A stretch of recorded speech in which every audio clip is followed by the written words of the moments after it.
14th podcast, and we are back from Cleveland. Just watched the rubber match of the Toronto Blue Jays versus the Guardians. Got our lick back. Toronto Blue Jays have won 2 out of their last 3 series.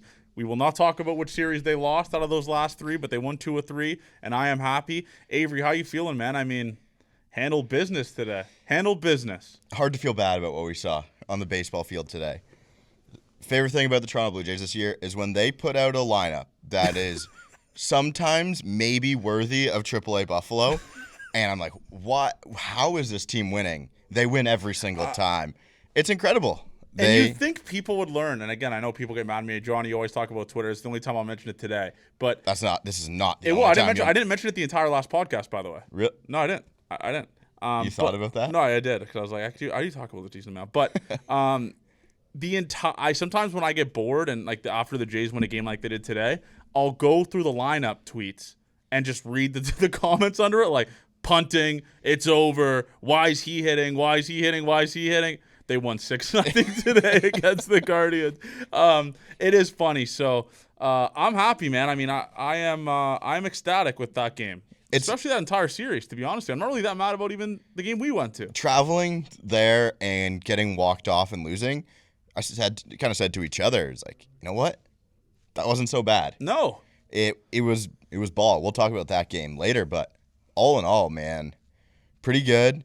And we have 5 pitchers that are going to pitch when they're supposed to every 5 days, and we know who's supposed to be there. Yeah. And you know what? And we don't have TBA when Ben Nicholson-Smith does the pitching announcement. We don't have 2 TBAs now. Yeah. We've got people to take jobs. Like I feel pretty good about this spot. I don't know, like still when you put together that lineup, it's pretty funny. It's like, how are they doing it? And I don't know if that's the way they're going to win for the rest of the season, but now they still do it day after day. Again, Avery, it's still June, right? Like, it's keep your head above water until the big dogs get back. And when I say big dogs, I mean Varsho, Santander. It is pretty unbelievable when you take a step back and look at the fact the Toronto Blue Jays are 6 games above 500 in the second wildcard spot and essentially have been trotting out guys that you can make arguments. If you saw them in a AAA lineup, you'd be like, oh, yeah, that's AAA player, of course. Like, the like the Straws of the world, the Clauses of the world, guys like that. If you saw it, you'd be like, oh, okay, that's a AAA lineup or whatever. But this has been unbelievably fun and unbelievably surprising to watch, I'd say. Yeah. I don't want the Pythagorean win-loss people to come after us, because the only wins and losses I care about are the ones that happen on the field and the ones I watch with my eyes. So we talked about we wanted the Blue Jays to be the fluke this year. Yes. There's always one team in ball. Like they get to the playoffs. Yeah. Like, this team is frauds. They're going to lose. Like the Tigers last year, they stunk. They had 3 pitchers, 3 starters, They had a bullpen day every fucking 4th and 5th day. A lineup that wasn't that great. They made it to the goddamn division series. Let's fluke our way into that. Yeah. Let's fluke our way into something. And that's all I'm asking. Blue Jays fans asked for that. You know what? It's our turn. Yep. We're in the Bonnie Blue line. It's our turn. Okay. we're next up. We're next up. Are we first? We're number 1,000. Yeah, we're last in the line. Okay. We're number 1,000 in the Bonnie Blue line. All right. But yeah, man. I great series. I mean, I think when I take a step back and look at that series, 3 facets of it. Pitching was pretty good. Yeah. Pitching was really, I mean, besides the Chad Green outing on when we screened. Like, yeah. You take the you starters. You still win, though. You still won, though. Look at the starters. 3 good starters. 3 good starter. Eric Lauer. Ridiculous. How many did he go? 5 1/3? 5 1/3. Scherzer went 1 5. run. Scherzer went 5. Gossman went 8. Yeah. And that's 4 earned runs from your starters. Yeah. So pretty good stuff. I'm not expecting the rotation to do that every day. But, like, you can mask bad bullpen performances by your offense showing up, and essentially that is the biggest thing that happened on Tuesday. Like, Chad Green, I tweeted that we'll never see him in a Blue Jays jersey again. He pitched today. Yep. Came in for the 5-run save today, albeit our 6-run save. But he locked that shit down. Like, let's give Chad his flowers. But I think the greatest thing that I'm more happy about on that Monday appearance or Tuesday, Chad Green gives up 3. We come out next half inning, George Springer legacy grand slam. Yep. Fuck it, let's blow this game open. That's why I've had a lot of enjoyment watching this Blue Jays team. I'll be honest with you. It's the lineup that's really, really hitting it home for me. Yeah, they're not. it's tough to talk in baseball terms in this day and age, but they don't feel like a soft baseball team. They're not going to whine and give up and woe is me. Our bullpen pitchers suck again today. Let's just roll over. And that's not what they've done ever, man. And when you get to watch a baseball team that at the core hustle pretty good. There's not been many times this year if like O'Neal Cruz type of situation. Exactly, where it's like, okay, maybe Bo sometimes, but I'll give Bo some playing every goddamn plays every day. Yeah. And I mean, I think Bo plays pretty hard still, but there's not many times where I'm like, okay, these guys aren't hustling here. And I think that goes into like if Jonathan Clase, just think about it. If he doesn't run something out, I think you have a good leadership. Well, not that he's gone. This is just anyone. You have a pretty old team, and it doesn't feel like even Vlad and Bo are growing up a little bit. I think like if Jonathan Clase doesn't run something out hard, and that's like his most redeeming quality, Max Scherzer is going to say something. I would hope Max Scherzer kind of says something. Yeah. Not the Jonathan Papelbon and Bryce Harper way of doing it, but like I think they've got a good crew and a good system in place in the clubhouse where things are going well, and they can police themselves, and they're doing a good job of that. I think a good point of that is the fact that a lot of the players on this team are guys that have to really prove themselves in that lineup. Like you have some fringe guys. You have guys who have had success in the big leagues who have kind of fallen off a cliff. Example like the Miles Straw, who we didn't even know would be on the team this year, right? Like the Andres Jimenez, who guys say he can't hit. Like you have tons of guys like Derny Clements, the David Schneiders, all the Nathan Lucas. These guys that have to prove themselves, and if they want to stay, they have to play hard, they have to perform, and they've been doing that pretty fucking well. Like, there's aspects of the game, especially today, where I'm like, man, I wish the bottom of the order was up in this situation. Yeah, the Miles Straw off the wall that Kirk got thrown out today. I mean, it was just this series, it was all facets of the game looked pretty well. Like, Vladdy hit well, like top and bottom. You had Springer hit well, Kirk hit well, and then you also had Nathan Lucas do awesome this series. You also had Ernie Clement do awesome. Like, it was the entire lineup that kind of contributed for the entire 3 games of the series. And the game they lost, not really that mad about it, to be honest with you. It was a typical baseball game you lose in extra innings when they're top of their orders up. Yeah, I think I would chalk yesterday up to kind of that's ball. Yeah, that's what I tweeted. They've been so good with runners in scoring position, and then you have a game where they can't score anyone. Pretty much like the big spots late in the game. Yeah, they had tons of 2 opportunities with less than 2 outs, bases loaded, or I mean people filling bags everywhere. And they didn't get the job done, which was uncharacteristic of this team. But that happens in ball. Exactly. That's a stretch that happens. Like we both didn't come out of there saying that sucked. This team's doing what this team does. It was actually uncharacteristic. And what I was happy about was a lot of people DMing me, and like a lot of conversations I had with people, even at the stadium when Game 14 listeners came up to us after the game, it's good to have a consensus of people that understand ball and are like, that's just a ball loss. Like, let's win a series tomorrow. That's where I'm at with that. And I wanted to bring this up to you. Like, I see other teams around the league having really bad stretches, like the Mets, who were like 2-14 or whatever in their last 16. What I've happened to enjoy about this team the past month and a half, their bad stretches have kind of got nipped in the butt pretty quickly. Like, you lose the White Sox series, what do? You punch back, take 2 or 3 from the Guardians away. A team that's in the race with you for that wild card spot, right? I mean, when they have gotten down and lost series, the next series, they've essentially kind of always been able to weather the storm and like either win it or put up a good fight. Like, that's what I've had fun watching this so far, this 2025 Blue Jays. Yeah, again, if you want to look at it, you would take 3-3.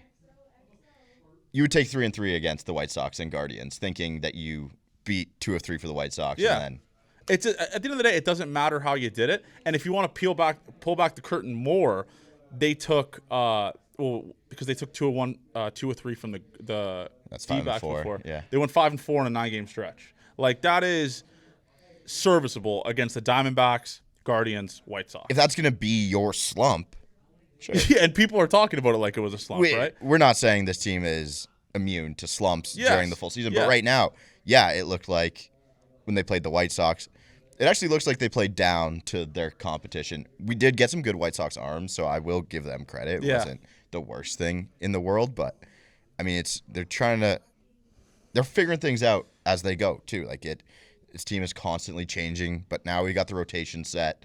The bullpen feels like it's starting to struggle a little bit, but it's starting to regress to the means. The bullpen. I think that's the how do I say this? That's the best way for me to explain it. I think. Does that make sense? That they were bound to do this at some point. Yeah, they were overperforming their stuff. Yeah. Sure, I would think that too. Like Fluharty, we've kind of lost a little bit. Like Little, awesome appearance yesterday. Got it back on the tracks. Hoffman, really good stuff yesterday. Hoffman back on the tracks too. Yeah. Some good stuff, and then like the offense carries you in a game. We're going for a little stretch where they're not going to have an off day, right? So yeah, they don't have an off day. I looked it up because someone in the Blue Jays Center comments, I got an argument with him. He said, "Why are we sitting George Springer?" And he said, "We have an off day on Monday." I go, "Jays don't have an off day till July 11th, I believe it is. It's like a really long time. I think it's before we go to Fisher, the 10th. It's the 10th is their next off day, the Thursday, because they play the Friday after that. Yeah. Because they come back from Oakland. Yeah. They go to Sac. They go to Sac. So that's their next one. But speaking about the Tuesday game, I got to bring this up. I'd be pissed myself if I didn't bring this up. This is Eric Lauer. I know we pumped the guy's tires, and there could be something special happening very soon with Geet 14 Eric Lauer. That's all I'll say. But lowest ERA in a pitcher's first 11 career appearances with the Blue Jays, minimum 41 innings. Roger Clemens, 1.85. Eric Lauer, 2.21. David Price, 2.30. Eric Lauer has the second lowest ERA in a pitcher's first 11 appearances for the Toronto Blue Jays. To say this guy hasn't been essentially a savior would be rude for me to say. Like, he has been the savior for the Toronto Blue Jays. Like, because now he slides into that rotation spot. Spencer Turnbull, pack your shit. Thank you for your service. We'll talk about that. But, like, he has kept the train on the tracks when things could fall off. I don't know. He is not only keeping the things on the tracks. He's driving the fucking train. Like, he is doing fantastic. Like, that's nice little wording there where it says appearances because all those guys have started. But Lauer's been a bullpen guy in those. But he's dominating, you'd kind of say, for a lefty that is throwing 94. Just in the zone. A fun watch. Like, old school ball. We have the most old school ball pitching staff in the whole world. I don't think anyone else comes close to the way they attack guys. And they're not going to overpower. Yes. I think it's so fun. I love watching left-handed pitchers pitch. I was obviously the left-handed pitcher, and Eric Lauer's been nothing short of an amazing watch every time he goes out there. Maybe he's due for a stinker at some point. For sure. But everyone who's going to throw, what is he going to end with? Maybe 16, 17 starts. Yeah. If he plays out this whole season, you're going to have a few stinkers in there. It's going to be okay. Every pitcher had a stinker. But every time he goes out there and he eats 5 innings, I just think thank God that we don't have to worry about that spot. As a guy, like as guys that watch baseball, I'll never truly understand how he does it because when you're watching him, nothing's sexy about what he does. Like, he comes at you with 94. 93 on the middle guy swinging through it. I'd love to ask a guy who has faced him and Bryson did say it was like impossible to face him. I think the best way to know how Eric Lauer is if you look from behind the catcher view because he's got to hide it well. Maybe the next Eric Lauer start at the Rogers Center, I'll watch behind the catcher. You're going to get right behind the plate? Yeah, maybe it's on a Friday, his next appearance. Yeah? Because he'll be pitching against the White Sox on a Friday. Or no, that's going to be on the road, right? Well, he's going to get... Yeah, because the White Sox are next Friday on the road. The Red Sox he gets this weekend, does he not? On Sunday, but then his next start will be on the Friday because they have no off days next week. Yeah. So we'll go against the White Sox on the road next Friday. Okay, yeah, sorry. That fucking sucks. Sorry for people who had to listen to us that absolutely sucks. But out.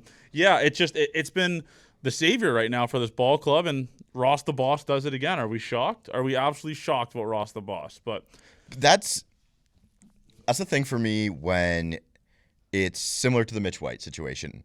Eric Lauer is obviously way more successful than Mitch White was in the big leagues, but you go overseas and I don't even know if the stuff got a lot better, but you go overseas and you find your confidence back. Like, that's half of pitching is being confident. I think it's honestly 3/4 of it. And trusting all the your guys stuff. have stuff, yes. Right? It's what's between the ears, which is the shitty thing. Especially with baseball. Yeah, I was reading, so Max Scherzer did a Fangraphs article.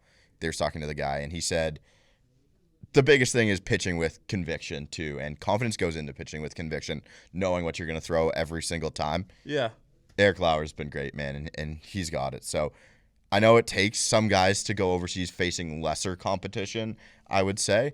I mean, KBO is lesser competition, obviously, than the big leagues, but to find the confidence back, they're all good athletes. They're all good baseball players. Mm-hmm. You wouldn't be in the big leagues if you weren't a good baseball player, and sometimes that's all you need to get it back. I would love to ask Ross, like, what he saw. Like, because obviously there was no teams chomping at the bit to sign Eric Lauer. He's got a minor league deal, nothing crazy.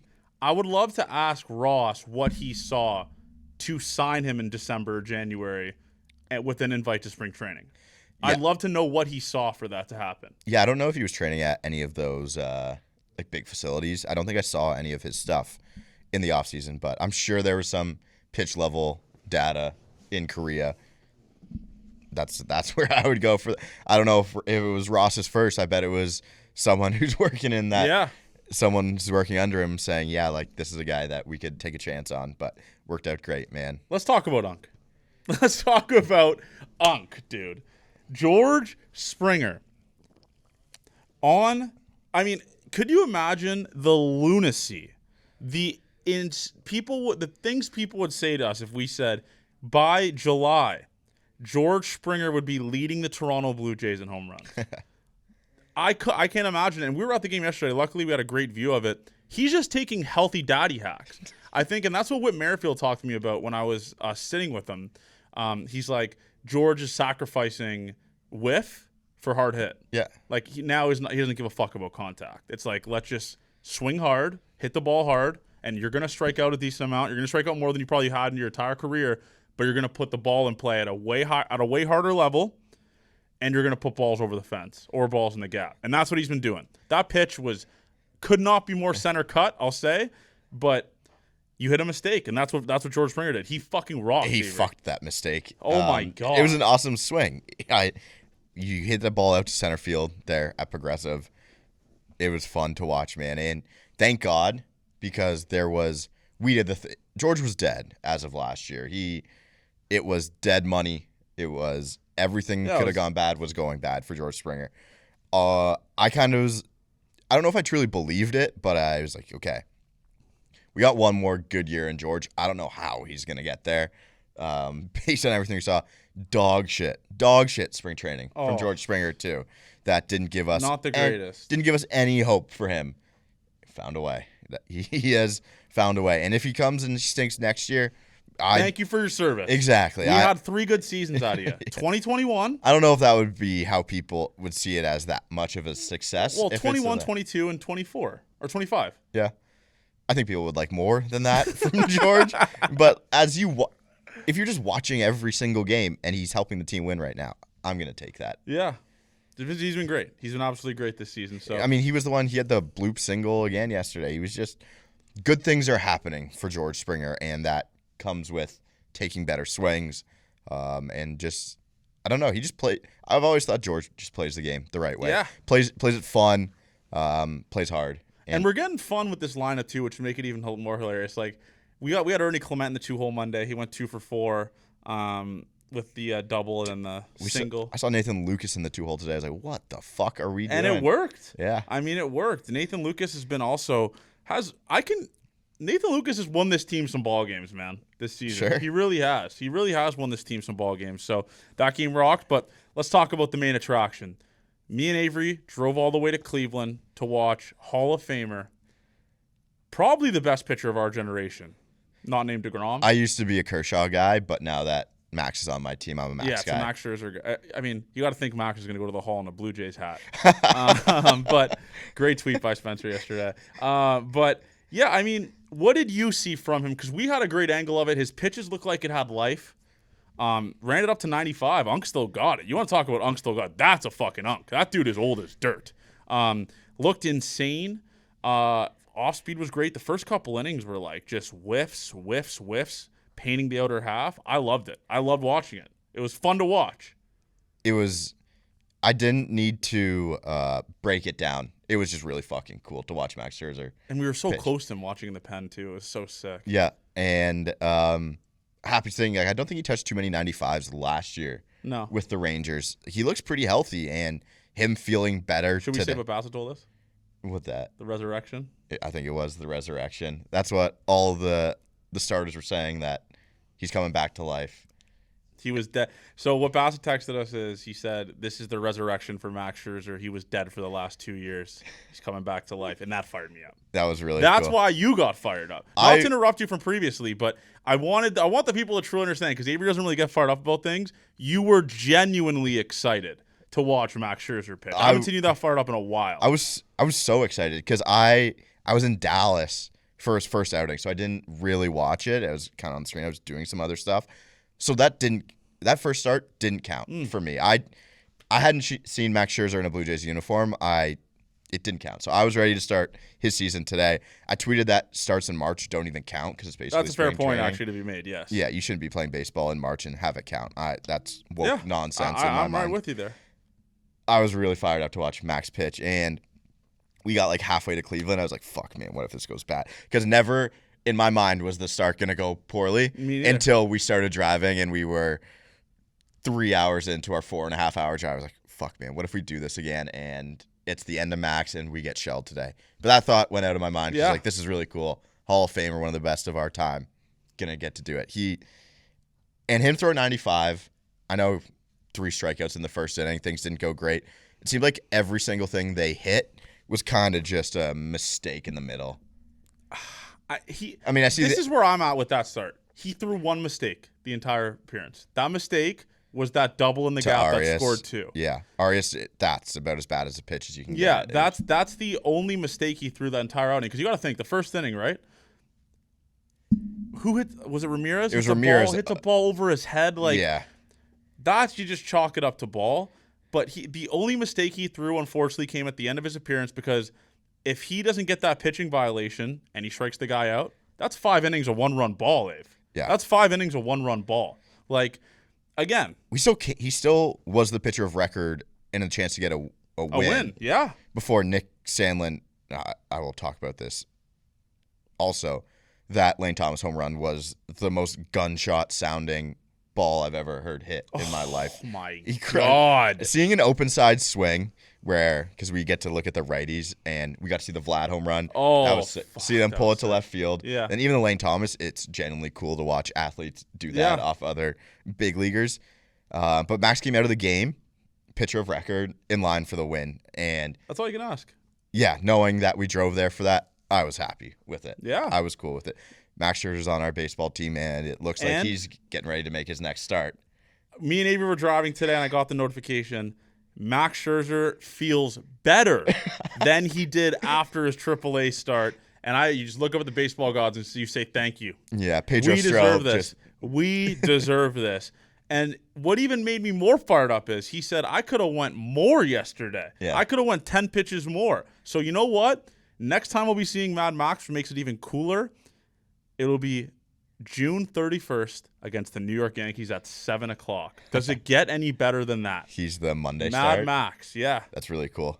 Yeah. Does it get better than that, man? I love that shit. That shit fires me up. So, yeah, it was – listen, the Nick Sandlin appearance gave up a gunshot home run to Lane Thomas that still probably hasn't landed.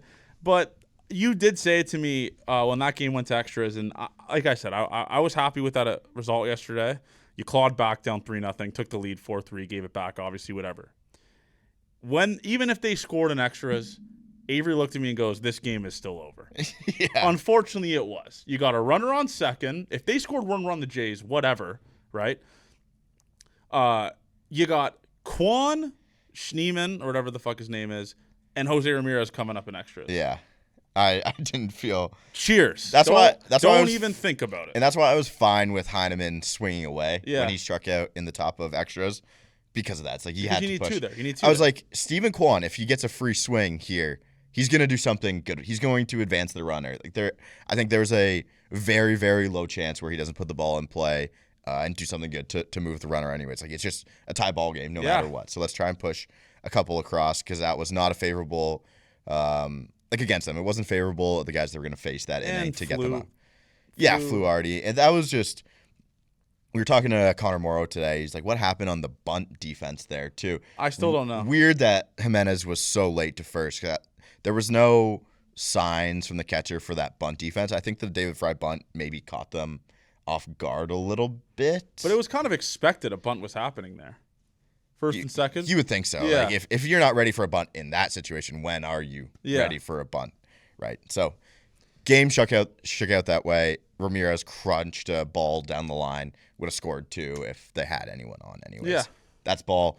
It was so not like them to not score all those runs all the time. Like Ernie not even putting a ball in play. That's the most rare thing of all time. Yep. And then the Roden. We got to talk about Roden.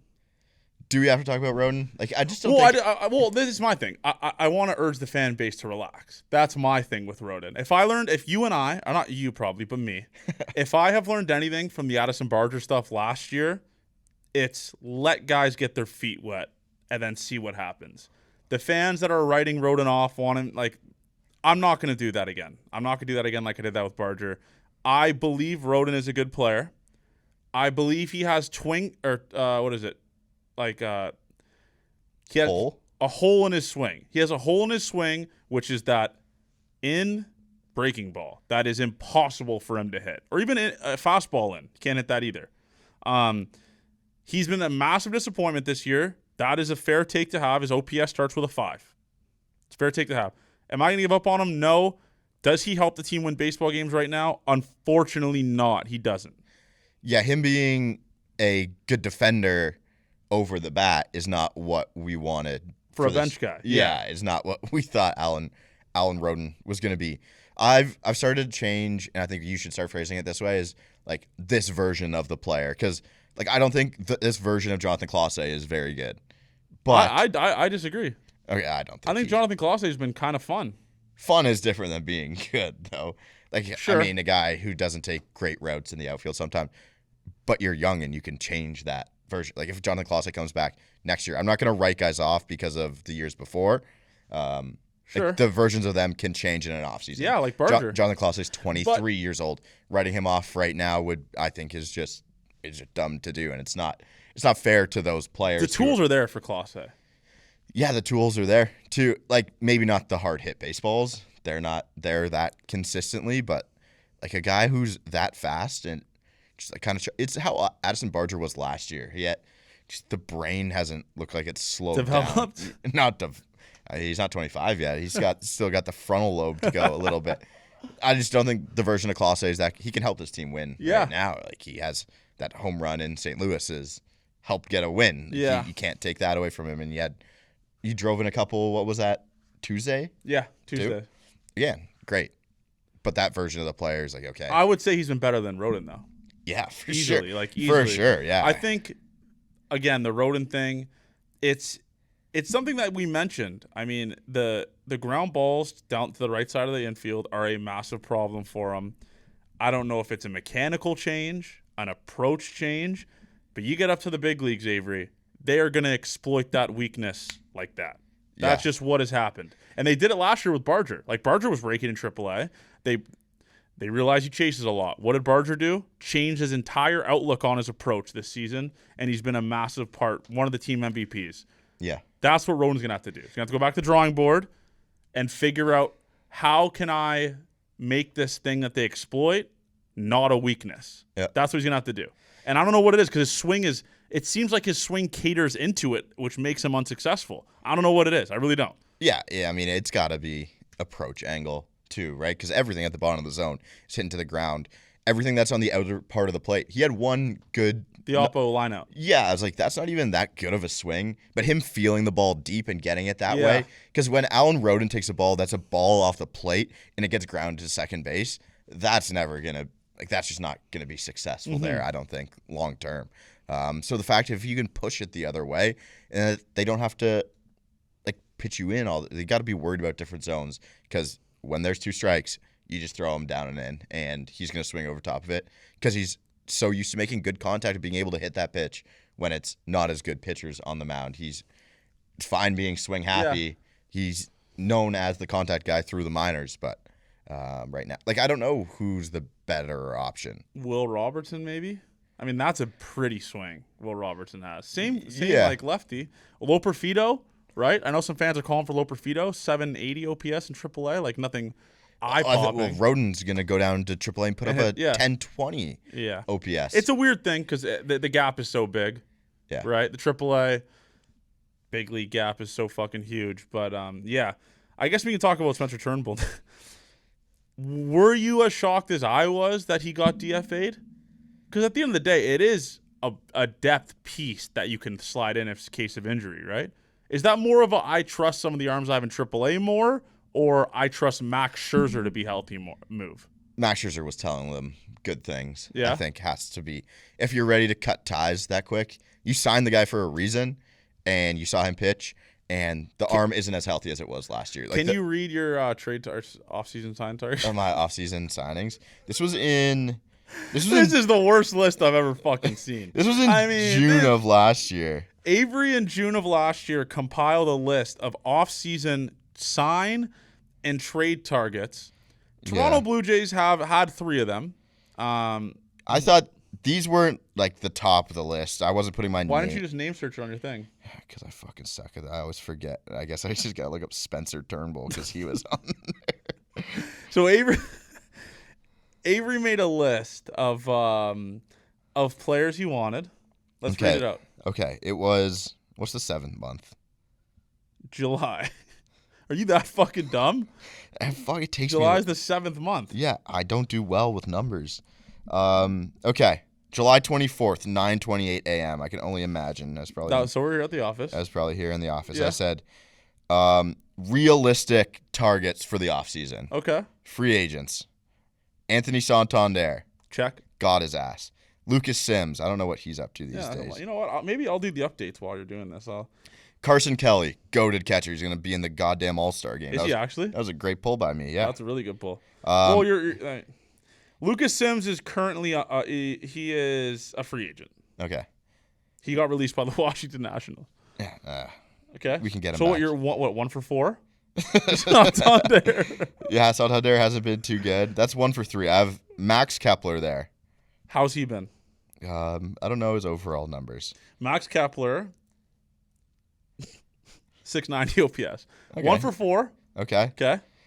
Spencer Turnbull was the other. These aren't only guys I want. Like, these were people that we could get, and I was like, okay, they might Spencer help. Turnbull is now on a plane. I'm assuming back to Texas or wherever he's from. Yeah. Well, Spencer Turnbull. That's over. Jeff Hoffman was the other one. Saves. Yep. Top 5 in saves. My trade options were Luis Rengifo, Reed Detmers. Reed Detmers is a demon. Now, I still think he could start. They pushed him to the pen. I think his overall numbers might be bad, but like last couple appearances, he's been Reed good. Detmers, 4.5 ERA. Okay. Yeah, but they're like once he got pushed back to the bullpen, he finally 1.5 whip. Okay. started figuring things out. Oscar Colas, who's my favorite player. Cuban Ohtani. Cuban Ohtani is my favorite player of all time. He got cut by the White Sox, I'm pretty sure. Okay, so he's still on the market. Blake Sable, I was thinking like a backup catcher. I wasn't sure if Hyman was going to be what they wanted. And Brandon Lau was the other one. Well, Brandon Lau is a demon.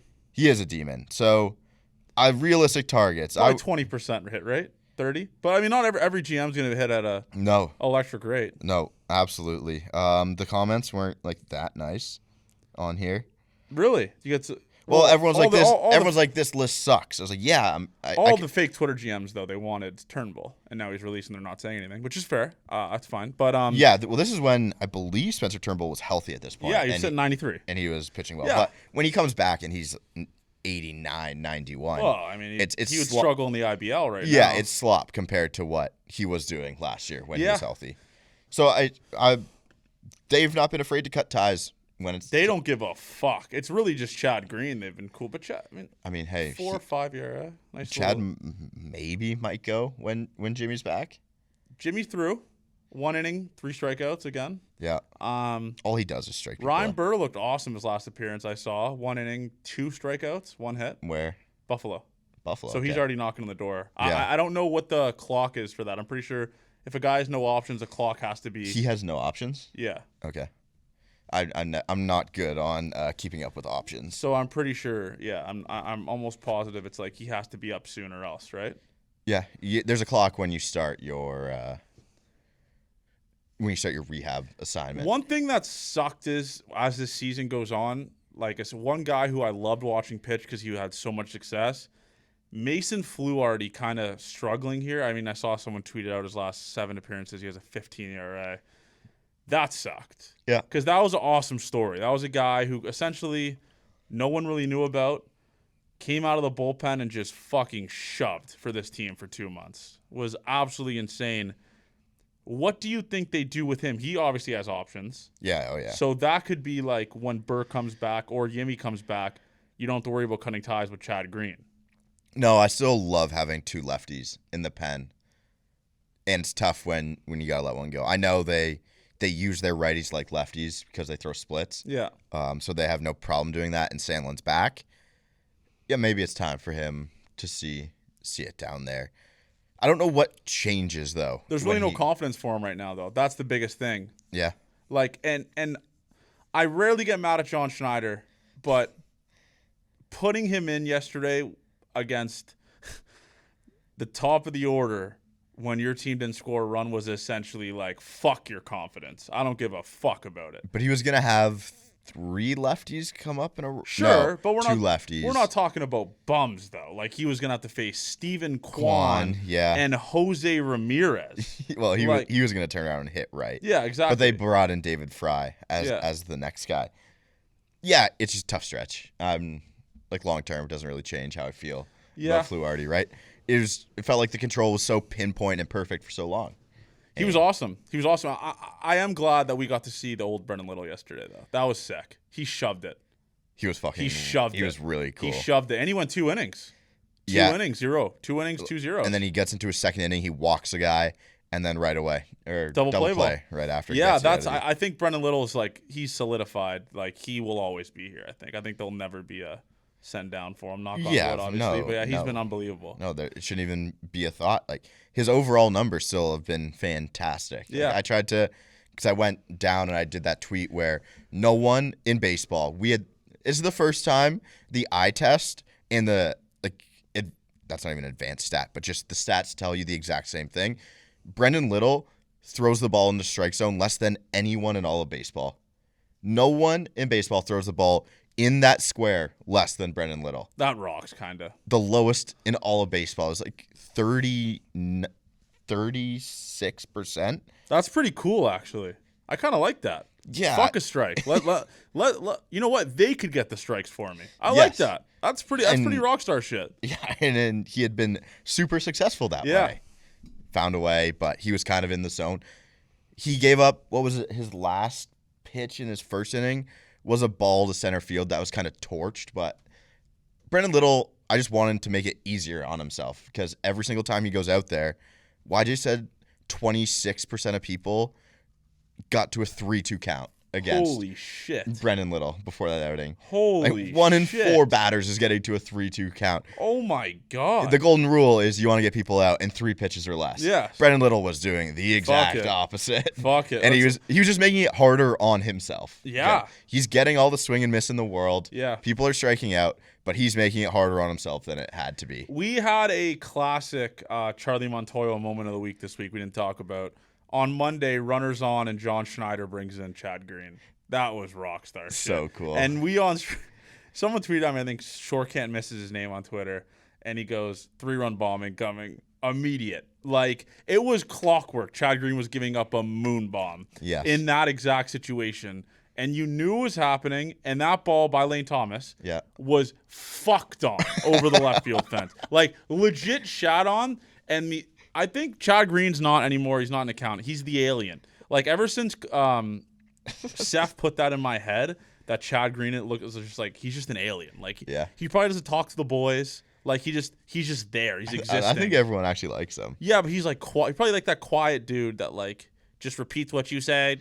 Like, I'm Chad Green. That's how he talks. But yeah, that was the funniest shit ever, and I'm glad they won that game because we can look back on it and just laugh now. Like, in comes Chad. Just hilarious shit. They've been doing it. I said this is an original thought, but every time John Schneider puts a new pitcher in, they give up a home run on the first batter. Seems like Nick Sandlin did it too. I forgot about that. So sick. Very I forgot funny. about that, actually. And people think he's a bad manager because of that. It's your guys in the bullpen. You need to use them. at some point you got to blame the pitcher. Yeah, right? yeah, Like exactly. People are blaming him for bringing in Chad Green. Well, you paid Chad Green that much money. I'd hope he'd be able to, like, a 5-run lead would be safe. Out. I hope a 5-run lead would be safe for Chad Green. Yes. Hand up. Credit to me. Let's go to today's game now. Today's game started out kind of sucky. Then Vladdy gets hit. Vladdy gets hit second time. Yesterday he got hit pretty bad too. Like, it was near us, and he was screened when he got hit. Do I think that throw was intentional? I'm going to comfortably say 0% chance. I'm going to really say that obviously wasn't intentional. 2-2 count. Yeah. Why the fuck you beating a guy for the 4-hole hitter? Am I mad at the retaliation? No. Do I think you're a loser if you're mad about the retaliation? Yes. In the game of baseball, sometimes things have to get policed. And if you're not going to, obviously you're not going to ejaculate Tanner Bybee. You're not going to ejaculate him from the baseball game for hitting Vladdy. So what you do? Kevin Gausman steps up on the mound. I'm shoving. I'm carving. I trust myself to get out of a jam. I'm beating Jose Ramirez. Beans him in the ribs. The only reason why Stephen Vogt was mad was because dumb fuck Jose Ramirez put his hand down and let it hit him in the hand if you watch the replay. I am not mad. It's called retaliation, and you do it to show Vladdy, to show the team, fire the boys up. I got your guys back. And that's what Kevin Gausman did, and he threw up a 0 that inning. Yeah. Everything about it was, like, kind of went about the right way. So they've just only been pitching Vladdy in the whole time. Fernando Tatis deals with the same thing nonstop. If you're going to pitch this guy in because he's less successful there, you're going to miss a lot of times in on the guy. And if that happens, you're going to hit him from time to time. That's baseball. That happens. But if you let that happen all the time, they're going to keep pounding him inside. The other pitcher isn't going to have any repercussions. Like, the other team, there's going to be nothing wrong with them, and that's what Fernando Tatis gets pissed about all the time too. But if you do something about it, maybe they shy away from going into Vladdy every single time. Or maybe pitchers second guess it. Because exactly. if you miss a spot, you hit Vladdy, your star player's going to get it in the ribs. Yes. That's the whole thing. It's like they're never going to throw out that team's pitcher for throwing into Vladdy on a 2-2 pitch with a fastball that you're trying to get him inside on. Yes. So it's like, who is going to help my hitters when they're getting hurt all the time? And you got a veteran staff.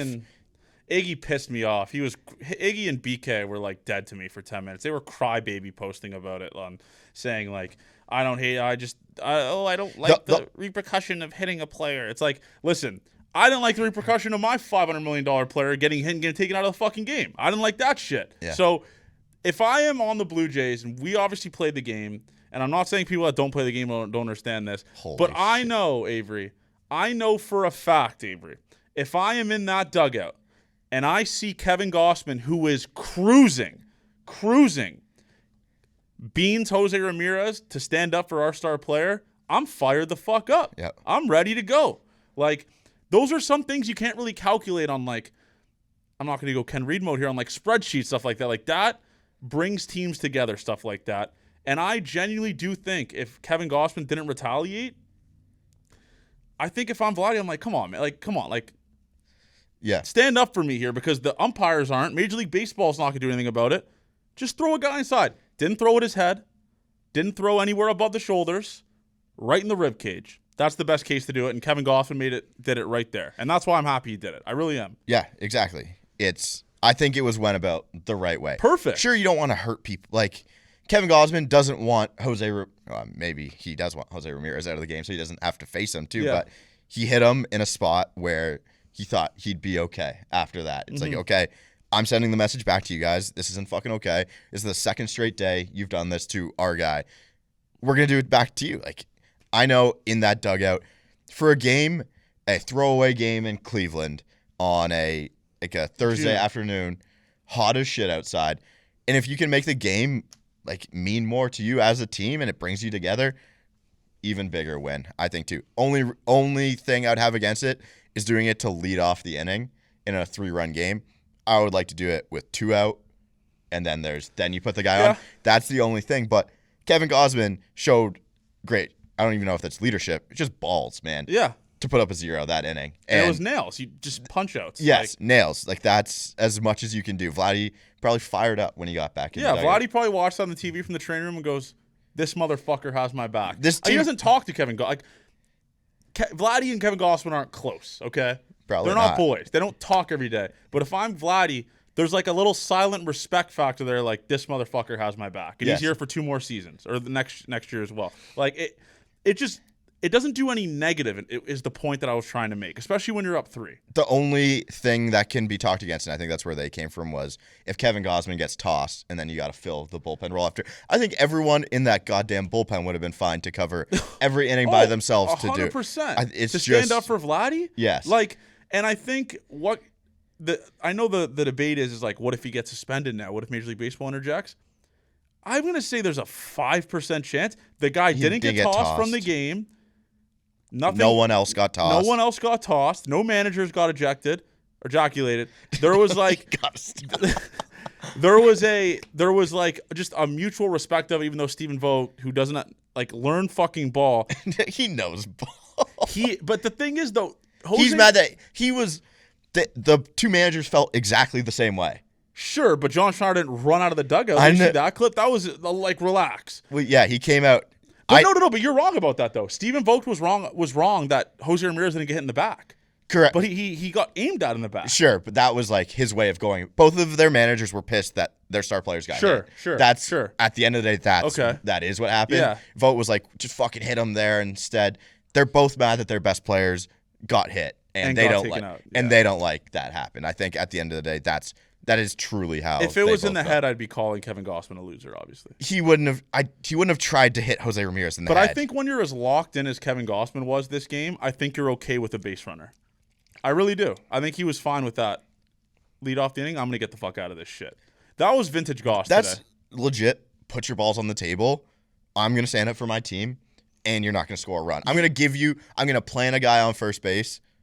And he's not going to score. And he ain't fucking moving. He's not going to score. Like, dude, I was... like, that's not even it's just a huge building block, I think.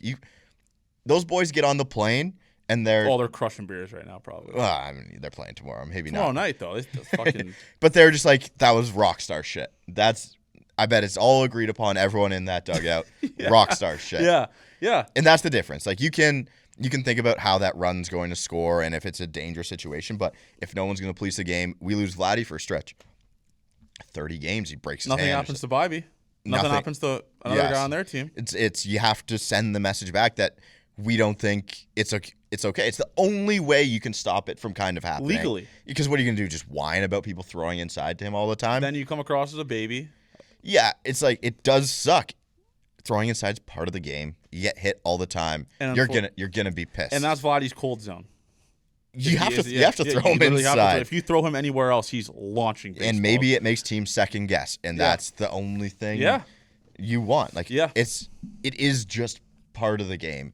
I think that you can't really, from watching on TV. Dude, I would have loved to be a fly on the wall in that dugout when he did that. They were probably just like, fuck yeah, fucking Goss. right. Like, right when he got back in there, I guarantee you they were just like, fuck yeah, yes, Goss. Fuck yes. As long as you don't hit someone in the head and like, it's the easiest part to get hit in the back. Yeah, my last 2 college at bats, 88 in the back. If he turned, the problem is he turned like he put his arm out. Yes, he took himself out of the game by doing that. Yeah. That was dumb as shit. And he's not wearing an elbow guard. Yeah, it was. That was so dumb. I'm sorry, that Jose Ramirez, I love you. That was dumb as fuck. But other than that, though. Vintage Kevin Gausman today. Like, it wasn't really a 2-pitch type of thing today. The slider he mixed in a pretty, like... I don't know. He mixed in the slider today from what I saw watching it. Just fastball had life. He ran it up to 97 in the 8th inning, 96 in the 8th inning. Like, that is the man that we know and love, dude. That is like the man that was the undeniable Game 1 starter of a playoff series. Undeniable. And he needed that. I think I love Kevin Gausman so much. I get so disappointed in him when he doesn't pitch well. Yeah, like the month of June was just bad. Because when Kevin Gausman is not on and everyone spits on the splitter low, how is Kevin going to get people out? I love watching that guy pitch when he's on, man. Incredible stuff today. It helps he had a couple extra days rest, right? warm out, didn't wear sleeves for the first time in forever. That was strange as well. Yeah, it's just so hot the pitch out. tipping stuff, right? Yeah, that was a thing, like some forearm stuff with Kevin Gausman. They Yeah. think it tips for him.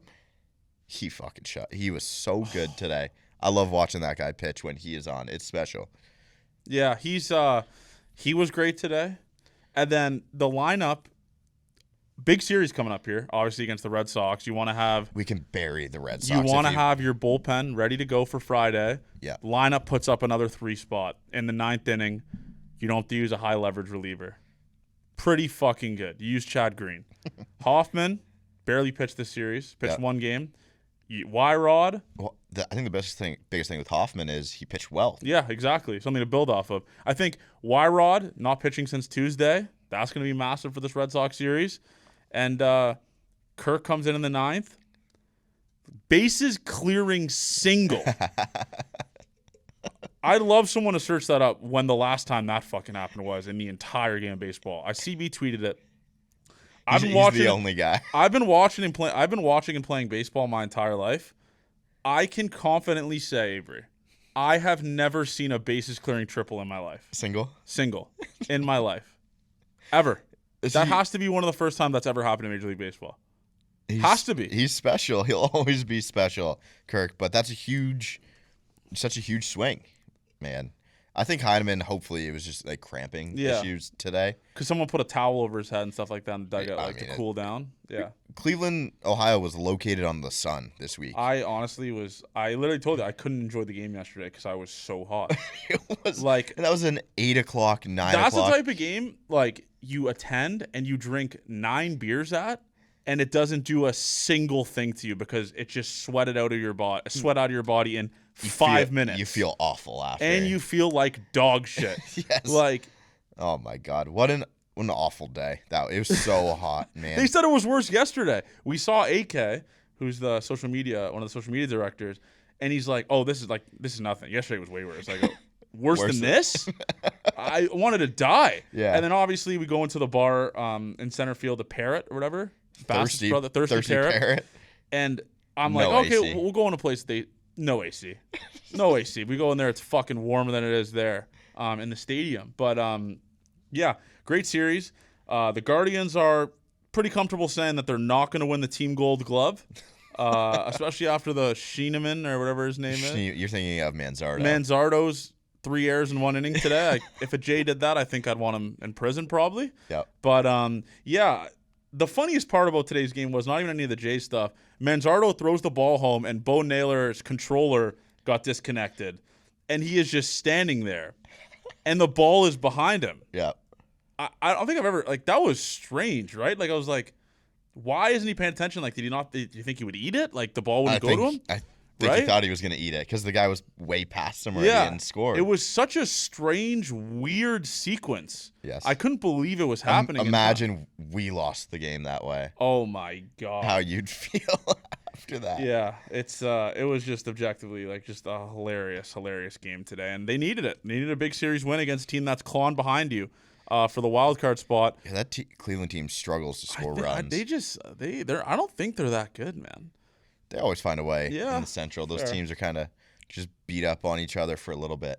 But Fenway this weekend, we got a chance. The Red Sox, man, are playing some shitty baseball right now. They got swept by the Angels. The Angels are playing good baseball Swept by the right Angels. now. Angels are chomping at the Jays now, man, because of that. You say Kikuchi is the best pitcher in baseball right now, I believe, in the month of June.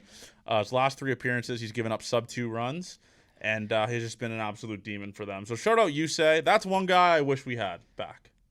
He's the best. He's out of all the guys that we lost in the Jays last year, like the Janos of the world, I think Kikuchi's the top of my list of guys that shout out rating Kikuchi. I wish he was back because he fucking is awesome. And he pitches when he is shoving like this stretch that he's had, it's impossible to get hits off him. Yeah. Like he struck out 11 yesterday, 10 the game before. He has just been an absolute demon for the Los Angeles Angels and a really great signing, which we kind of knew was going to happen because he's fucking awesome. So shout out Yusei. Just great stuff. But big series weekend against the Red Sox. I'll go to the pitching matchups for the people. Can we a couple announcements. I think we've done since the last pod. Yeah. Or we did the Vladdy one last pod. But Vancouver Canadian. First pitch redemption is for back. me. We talked about it on the pod, and we got talking to some other minor league teams in the Jays system about it, like me and you doing like a full tour. We're doing the opposite of it, I guess. Instead of like getting called up to the show, you got sent down to single A. But yeah, if you live in Vancouver, I think there was a little bit confusion in the message. There was some confusion for some people. But we did clear it up. July 18th is the Gate 14 section, which is a day game. Yeah, we're going to get after it. We're going to get after it. I'm probably going to get blackout at that game. I cannot wait. I love Vancouver. I love the people of Vancouver. That's the game. We have the Gate 14 section. Yes. And then 19th is the fireworks night, the night game. First pitch. I'm throwing a Gage. Gage already messaged me. He's like, you made it happen. I'll see you there. So Gage is ready to go. Don't know who's going to catch Avery's pitch. Probably Cal. I don't know if I have to throw a pitch.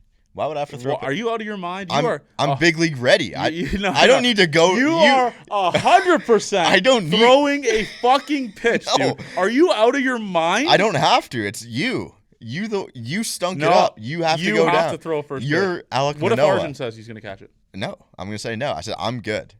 If I have to go to the mound, I will not throw. My shoulder is incapable of getting a ball to the I could get it there, but it's going to be 12 feet lob ball to get there. If I don't have to throw the pitch, I am not throwing the pitch. Well, we're going to bully Avery. But anyways, I know we have tons of BC people. I've had tons of messages about it. I'm so fucking excited to go to Vancouver. The nooner at the Nat. I wish they didn't have the same break as the Major League Baseball, because I would have loved to go for like I guess they have Mondays off, but Tuesday through Thursday, watch some games. But a weekend in Vancouver, I mean, we're just gonna go out, and it is gonna be at the Roxy. I'm very, very excited for that weekend. So if you guys want to come out, I will drop the ticket links for the July 18th game. Because we've got asked about it millions of times, and I think we're big enough now to where we could sell out an entire section of Gate 14 people. So we're gonna be in BC July. What is it? 18th to 21st? Yeah, something like that. 18th to 21st. And then the Vladdy thing. We already talked about it, but thank you guys, man. I mean, obviously, when you're Johnny Junta and you make big promises to people like the Blue Jays, you want to come through.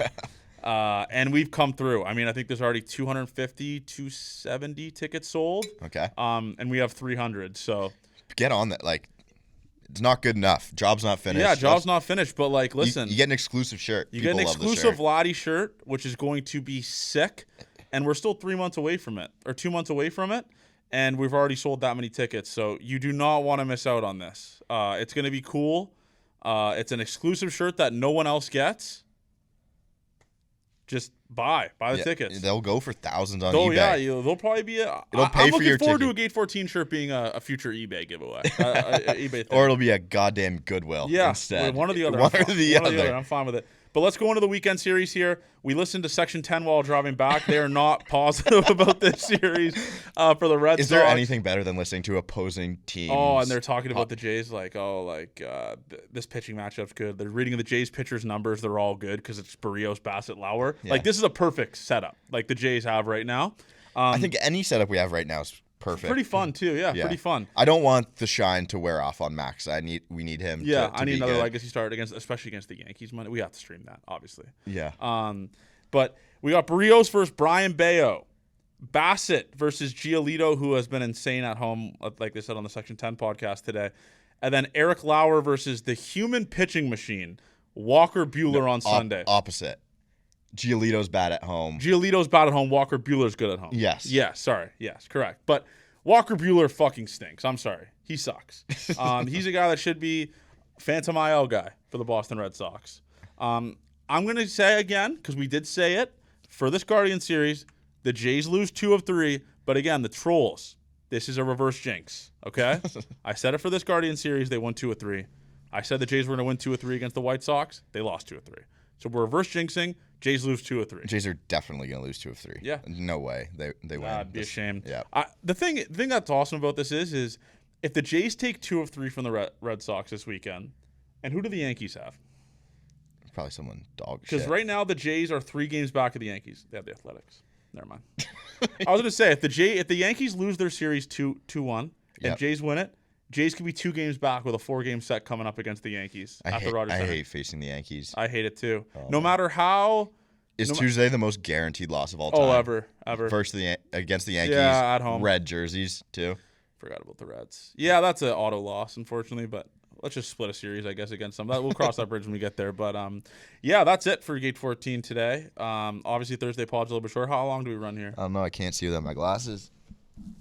59 minutes? Holy shit. We did it.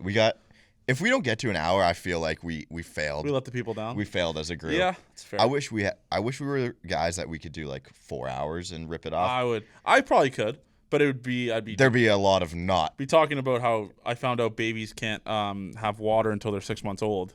That's probably one thing I'll be talking about. What's the reasoning behind that? I have no idea. I guess because their lungs can't digest water yet, okay. So they do it at 6 months. Nice. After 6 months. But anyway, how thirsty do you think they are? Oh my god, that first drink of water probably hits like crack cocaine to those babies.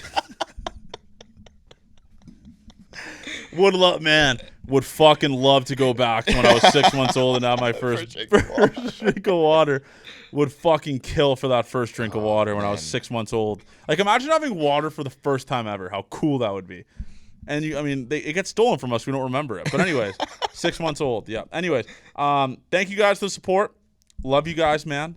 Gate 14 forever. The people that came up to us in Cleveland was insane. It's still crazy. We're not even anywhere near Toronto when that happens. So love you guys, man. Gate 14 forever. Now let's take a series in Fenway. I'm not sure when we're going to be streaming next. Enjoy your weekend. Enjoy your long weekend. Love you guys.